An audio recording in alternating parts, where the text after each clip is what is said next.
And so already our baseline is worked. It's already disconnected from the rhythm of the earth.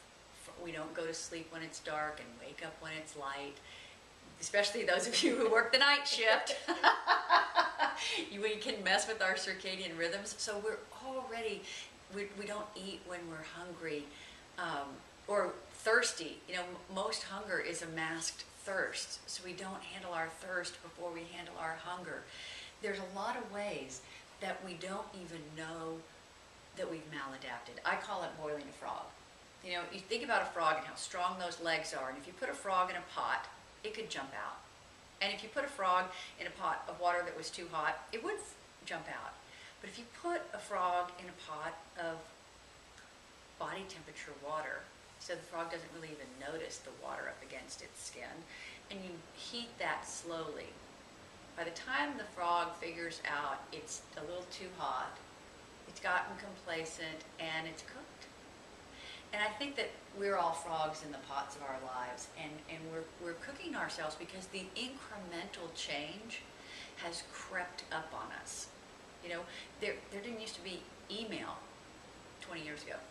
Now I can't even imagine. We thought email was going to do away with paper, but now we're just printing conversations we used to have in the hall, where we used to just talk about something and go and do it. Now there's an email, and we have to put the email in the file. So things that were meant to be time-saving have created all these other collateral stresses. You know, we don't beat our clothes against the rocks, but the washing machine doesn't seem to give us any more time to our family because we've adapted to that saved time and we've allocated it elsewhere. All kinds of blenders and microwaves and whatever we've done that we think is going to make our life easier and give us more time for relationships. We seem to be less in authentic connections and more in just frenetic activity. So this isn't going to, we're not going to slow ourselves down. Actually, when you move out of stress and into an expanded, cohesive energy state, you can get more done with less, and it's efficient and it's productive, but more than that, it's really comforting. And it's the only way to stay healthy and survive. Get healthy, stay healthy, and then adapt to what I think is a pretty unsustainable pace. You know, and I think it's great that you told that story, because I heard that story just recently about the frog in the pot. You did? Yes, and how it wouldn't jump out if you increase the temperature slowly.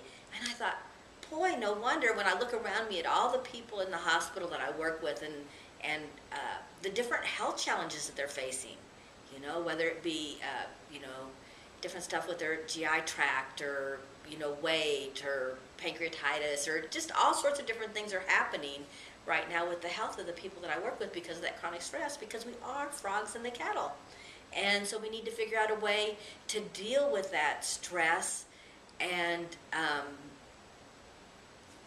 be able to turn off the water on the pot and recognize when it's getting too hot before we are cooked. Right. And we end up with a chronic disease or an illness, and that will definitely take us off track in our life.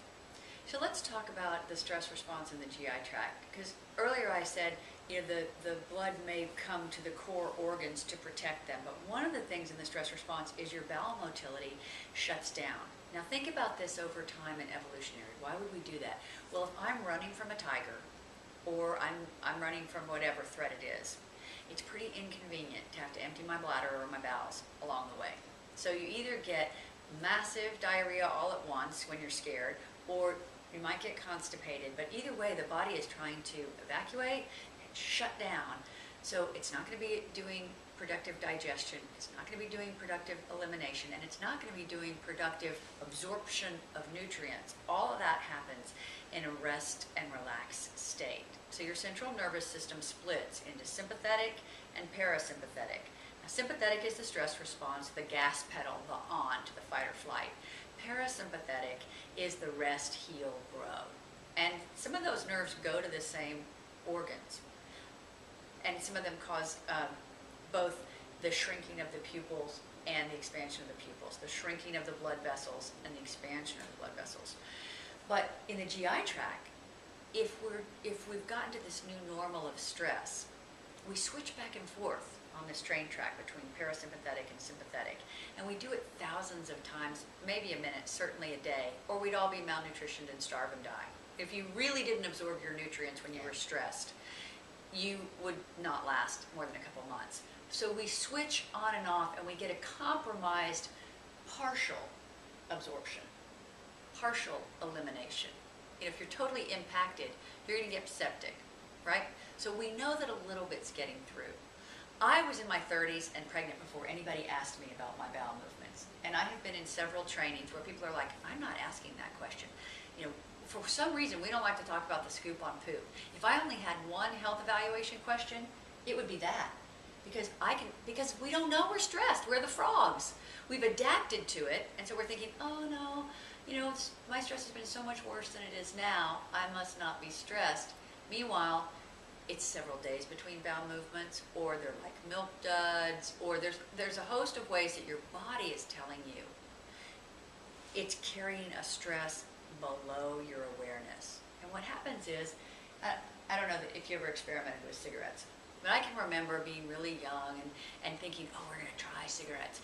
And it was nasty. You know, you take a hit off a cigarette and your body knows it's poison. You know, you get dizzy, cough. The body is saying, quit it. It's bad for me. It's poison. It's giving you all these signals to get you to stop. Well, I didn't go on to be a smoker, but the people who do, it's not that their body isn't rejecting it. It's that it recognizes that I'm not listening to those messages anymore. I'm smoking my several cigarettes or packs a day.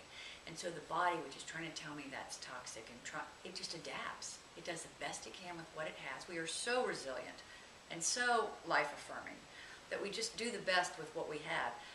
But just because I don't have that coughing, wheezing, dizziness, doesn't mean it's not still a toxic in my system. So when people, all of a sudden, they've got cancer, or their teeth are rotting, or they've got some other impact of long-term smoking, and they're thinking, well, I didn't have any symptoms.